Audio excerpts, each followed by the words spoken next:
Welcome to another installment of our Disneyland Hotel Diaries, where we break down the hotels all around the resort to help you plan your perfect trip. So you're planning a Disneyland trip. Awesome. But you're facing what is probably the biggest question of the whole thing: where do you stay? There are dozens and dozens of options, and it's a huge decision. Today, we're putting one of the most popular choices under the microscope, the Ayres Hotel Anaheim. We're going to figure out exactly what it offers, who it's really for, and if it might be the right home base for your next vacation. Okay, right off the bat, the guest ratings tell a really strong story. The Ayers is holding steady at a 4.6 out of 5 stars from over 3,000 reviews. That alone tells you they are clearly doing something right for a whole lot of people.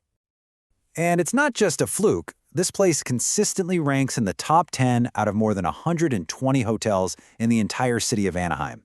So yeah, it has definitely cemented its status as a serious contender. Let's see what's behind those numbers. So here's our game plan. We'll start with the hotel hunt in general, then we'll look at its location, which is interesting.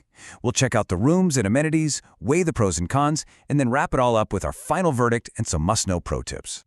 You know, every hotel in Anaheim is a trade-off, right? You're always balancing price against location against the actual amenities.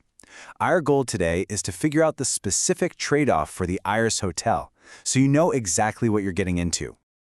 First up, location. And this is where the Ayres plays a totally different game. See, it's not one of those hotels you see packed right along Harbor Boulevard. Nope, this one has a very different strategy when it comes to convenience. So, let's be super clear. This is not a walk to Disneyland hotel. Instead, its prime location is all about other venues. It's literally across the street from the Honda Center, home of the Ducks, and just a stone's throw from Angel Stadium. This makes it a perfect hub if you're in town for sports or a concert, not just the theme parks. So, what about getting to the parks? You've got two main options: the Anaheim Resort Transit, or Arch Shuttle, which guests say is super convenient and costs about $6 a day. Or you can just grab a rideshare. It's a pretty quick 7 to 15-minute trip. But yeah, walking from here, not really an option. Okay, so let's head inside. What can you actually expect from the rooms and amenities once you check in at the Ayres? The feedback here is pretty darn consistent. Reviewers almost always say the rooms are spacious and clean, which is a huge plus. However, a word that comes up again and again is dated. A lot of people feel the decor is a little tired. It's also worth noting you might want to ask for a room away from the main road to avoid traffic noise. But when you talk about amenities at this hotel, there is one thing that dominates almost every single review: the complimentary full American breakfast. And we're not talking about some sad muffins and coffee here. Guests absolutely rave about this. And this quote just says it all, doesn't it? It's not just about the food itself, which is apparently fantastic. We're talking fresh, made-to-order pancakes. It's the staff. People constantly call out friendly employees like Joe the breakfast chef here, who really make it a highlight of the entire stay. All right, let's break this all down. Every hotel has its trade-offs, and the Ayres is no different. So let's really weigh the perks against the quirks and see where the value truly lies for you. So here it is, the balance sheet. In the perks column, you have that incredible free breakfast, the super friendly staff, and great amenities like a pool. On the quirks side, you have to factor in paid parking, the fact you can't walk to the parks, and those reports of dated decor. It's a real trade-off. This review just hits the nail on the head. It perfectly captures that trade-off.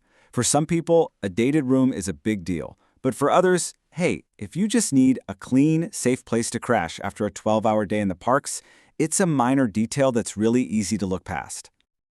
Hey, just a quick pause. We're breaking down dozens of hotels just like this one to help make your trip planning way easier.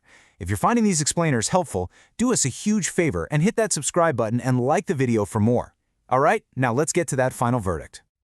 So, after looking at everything, the location, the rooms, that amazing breakfast, and all the trade-offs, what's the final verdict? Who is this hotel actually for? The Ayres Hotel is an excellent fit if a great breakfast is way more important to you than being able to walk to the park gates. It's an absolute no-brainer if you're also in town for a game or a concert, and it's perfect if you have a car and want a comfy base camp to explore more of Southern California without that crazy on-property price tag. And hey, if you do decide this is the place for your trip, we've gathered a few pro tips straight from other travelers to help you make your stay even better and avoid any little hiccups. Here are 4 key things to remember. First, To minimize noise, when you check in, ask for a room on a higher floor or one that doesn't face the main street. Second, remember to factor that $15 a night parking fee into your budget so there are no surprises. Third, get to that amazing breakfast early because it's no secret how good it is and it gets busy. And finally, get familiar with that ARCH shuttle schedule to make your park trips totally seamless. So ultimately, it all comes down to this one simple question. Is a top-tier, free breakfast and convenience to other Anaheim attractions worth giving up walking distance to the park? For your trip, which one of those wins? The answer to that question tells you everything you need to know about the Ayres Hotel.